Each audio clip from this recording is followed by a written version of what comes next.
Bonjour tout le monde, j'espère que vous allez bien. Mon nom est Pierre-Hugues Geoffroy, je suis propriétaire des Centres Humanovo puis entraîneur depuis 15 ans. Aujourd'hui, c'est une vidéo un peu spéciale parce que croyez-le ou non, votre coach s'est engagé dans un processus de transformation il y a un peu plus de 3 mois. Ça faisait extrêmement longtemps que je n'avais pas été pris en charge, puis j'ai eu l'honneur d'être pris en charge par le Dr. Trevor Kashey puis son équipe qui sont situés au Texas. C'est une expérience extraordinaire. Puis j'ai envie de vous partager un peu les concepts qu'on a vus dans cette transformation-là. By the way, votre coach a fini top 3 dans les finalistes chez les hommes. Mis à part ma moustache, ça a quand même bien fonctionné, mais je vous parlerai de mon expérience dans une prochaine vidéo. Aujourd'hui, je veux vous expliquer, je veux vous partager les concepts qu'on a abordés dans les 12 semaines où j'ai été prise en charge. Puis je vais continuer ce processus-là de coaching parce que c'est hyper motivant. Puis bien, je crois beaucoup au coaching, c'est sans surprise que je vous dis ça. Mais il y a 3 choses vraiment qu'on a touchées puis qui fondent ce programme-là. Donc, on parle de notre autonomie, on parle de nos aptitudes, puis on parle de nos alliés. Donc, le premier point, l'autonomie, ça fait référence à notre responsabilité individuelle en tant que personne de prendre des décisions éclairées, donc des bonnes décisions pour nous, pour nos objectifs, pour notre vie, pour notre bien-être, par rapport à ce qu'on fait en ce moment, puis où on veut aller. Donc, ça a l'air simple dit comme ça, mais déjà d'être capable d'avoir un regard juste sur ce qu'on fait en ce moment, autant au niveau des habitudes alimentaires que des histoires qu'on se raconte, du genre de décisions qu'on prend, de nos patterns d'auto-sabotage, de notre façon de répondre à l'adversité quand la vie cogne à la porte. Donc, déjà de bien comprendre où on en est par rapport à ça, puis c'est quoi notre processus de prise de décision, c'est hyper important. Puis, l'idée aussi, c'est de clarifier où est-ce qu'on veut aller, puis être capable d'amener nos actions en cohérence avec ça. Ça a l'air tout simple, mais dans cette notion-là d'autonomie, ça fait référence à notre responsabilité individuelle en tant qu'adulte puis d'être humain de prendre des décisions qui font du sens pour nous puis nos projets de vie. Et donc, on met en lumière beaucoup d'incohérences qui sont en nous, puis en parlant d'incohérence ou d'auto-sabotage, je suis sûr que ça allume déjà une petite lumière. Vous savez, le genre de réflexion du genre bon, là, en fin de semaine, j'ai trop mangé. Fait à cause que je me sens coupable d'avoir trop mangé, lundi, je vais me donner des règles alimentaires, des restrictions qui n'ont pas vraiment rapport, du genre, bon, là, à partir de lundi, je coupe le pain puis je bois plus. Et là, lundi arrive, de peine et de misère, on réussit à le faire. La vie cogne à la porte, meeting, fatigue, l'enfant qui est à l'hôpital. Puis finalement, on finit par décrocher évidemment de ces règles-là qu'on s'était données. Et là, on commence à se convaincre de dire que finalement, ben oui, regarde, je vais manger une sandwich, puis tant qu'à ça, fuck off. Puis là, on boit du vin, puis finalement, on se sent coupable. Puis là, on finit la semaine comme ça, puis on se sent pas bien. Puis finalement, parce qu'on se sent encore pas bien, on se dit, mais regarde, lundi prochain, je recommence. Puis là, non seulement je coupe le pain, le vin, mais je vais couper les fruits aussi. Fait qu'on en rajoute. Fait que là, tu sais, on pave la voie à un échec certain. Ça peut être comme ça avec l'alimentation, avec l'alcool, avec des comportements autodestructeurs autres. Mais l'idée, c'est d'évaluer concrètement qu'est-ce qu'on fait, comment on prend ces décisions-là, puis comment on répond à l'adversité.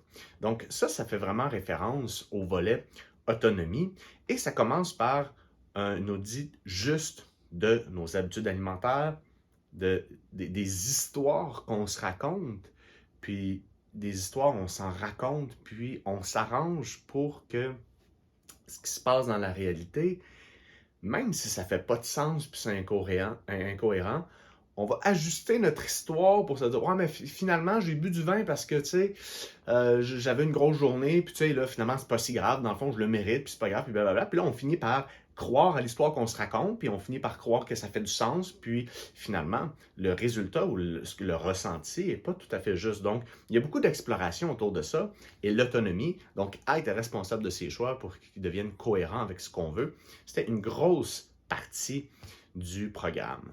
Le deuxième volet vraiment important dans ce suivi-là, c'était nos aptitudes, donc nos compétences. Donc là, on est dans l'action. C'est vraiment des aptitudes concrètes qui vont nous permettre de réaliser les tâches, qui vont nous permettre de nous amener où on veut. Donc là, on fait vraiment référence au processus.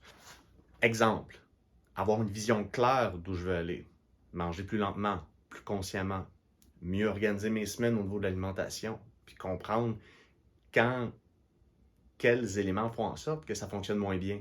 Apprendre à m'engager envers moi-même, communiquer avec les gens autour de moi, peut-être alléger un peu mon environnement physique, donc faire de l'espace physiquement dans des endroits de vie qui créent un peu de surcharge mentale, qui créent de la charge mentale. Apprendre à faire de l'espace dans mon agenda, dans mon temps, identifier les moments où je suis productif. Tout ça parce que plus on est léger mentalement, puis plus on se sent bien, autant physiquement dans notre environnement, avec les gens qui nous entourent, qu'on ne se sent pas tout le temps à la course, plus on va être apte à prendre des bonnes décisions et ne pas agir par impulsivité, mais agir de façon responsable et consciente par rapport aux choses qui sont vraiment importantes pour nous, puis des choses qu'on veut atteindre.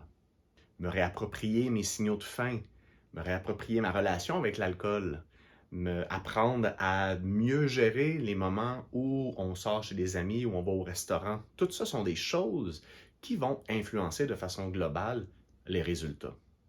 Bref, être dans l'action, puis vraiment expérimenter des choses qui nous sortent de notre zone de confort, ça nous permet de développer des compétences qui vont être nécessaires à notre évolution. Puis c'est ça qui est important. C'est jamais blanc ou noir. L'idée n'est vraiment pas, et c'est vraiment ce que j'ai aimé dans cette approche-là, parce que c'est vraiment en cohérence avec mes valeurs. L'idée, c'est pas d'être capable de suivre un plan, puis c'est pas une boîte fermée. L'idée, c'est d'évoluer, c'est d'apprendre à se connaître, d'apprendre que la vie, elle s'en fout de nos beaux projets, puis quand elle cogne à la porte, c'est notre façon de répondre à ça qui va être garant de notre succès à long terme. Parce que ça va toujours arriver. Il y a toujours des problèmes qui se pointent le bout du nez. Parce qu'on sait que la perte de poids, c'est vide. Un chiffre sur la balance, un tour de taille, un six-pack, ça fait pas de sens dans une vie. C'est pas ça qu'on traîne avec nous. Évidemment, quand on se sent bien dans notre corps physique, ça va influencer notre discours interne, comment on se sent, puis tout ça. Mais en soi, quand on parle d'aptitude, on veut développer la compétence à apprécier le processus, puis apprécier les bénéfices de ce qu'on met en place. Donc, avoir plus d'énergie, être plus organisé, se sentir productif, accomplir des projets porteurs de sens. Et quand tout ça est imbriqué avec l'alimentation, ton style de vie, l'entraînement, les gens autour de toi, ton environnement physique, il y a vraiment un alignement extraordinaire qu'on ressent. Puis, ça a été vraiment un parcours extraordinaire basé sur ce principe-là. Puis, le dernier pilier, ce sont les alliés. Les alliés, c'est la relation qu'on entretient avec les gens autour de nous. À commencer avec soi-même. Est-ce qu'on peut vraiment se faire confiance? Apprendre à aimer la personne qu'on est avec nos qualités puis nos défauts, c'est la marche sur laquelle tout tient. Si on pense qu'on n'en vaut pas la peine, je pense pas que les autres vont nous porter beaucoup de respect. Puis paradoxalement, si on veut changer, ça demande aussi de l'acceptation, de la bienveillance puis de la tolérance envers nous-mêmes. C'est ce qui est un peu paradoxal. Donc, je veux apprécier le corps que j'ai, je veux m'apprécier comme personne, je veux apprécier ma vie, mais en même temps, j'ai le droit de vouloir atteindre autre chose puis de vouloir atteindre des objectifs. Ça prend les deux pour que ça fonctionne. Puis, attention, quand on parle de tolérance puis de bienveillance, c'est vraiment de nous assurer que les actions qu'on prenne sont bonnes pour nous. Parce qu'on peut vite tomber dans la négligence ou la paresse et dire bah finalement je vais arrêter de manger chez McDo parce que regarde j'ai une bonne journée puis c'est pas grave, puis là finalement on mange du McDo, puis là parce qu'on se sent pas bien on se dit ah lundi je vais recommencer, je vais me mettre encore des règles plus strictes. Donc c'est pas nécessairement ça. La bienveillance c'est de dire hey, puis de la tolérance c'est de dire ok là il y a une émotion qui monte puis j'aurais l'habitude d'aller au McDo. Est-ce que je suis capable de patienter un peu puis voir comment ça va se passer si je fais juste pas prendre d'action? J'essaie de rien, je fais juste pas prendre action. On va toucher aussi d'autres choses qui influencent notre entourage, puis comment on se comporte avec les gens qu'on aime, puis les gens autour de nous, notamment, par exemple, la perfection. Hein? Donc, si on vise à ce que tout soit toujours parfait, puis que tout est jamais correct, puis ça nous crée de la frustration, puis de la rumination intérieure, c'est sûr et certain qu'on se crée une charge mentale qui va influencer les comportements qu'on adopte, puis on n'est pas parfait, notre conjoint n'est pas parfait, nos enfants ne sont pas parfaits, nos collègues, nos amis ne sont pas parfaits, notre boss n'est pas parfait, même notre mère n'est pas parfaite. Puis c'est correct comme ça. Parfois, apprendre que c'est juste assez, ça fait la job, ça nous décharge mentalement, puis ça nous permet de mettre l'attention sur les choses qui sont vraiment importantes pour nous. La perfection, ça nous amène parfois à agir de façon excessive, restrictive, puis inutile. Puis je vais revenir sur l'idée du McDo. C'est correct de manger du McDo si consciemment tu prends la décision d'aller manger du fast-food parce que tu en as vraiment envie.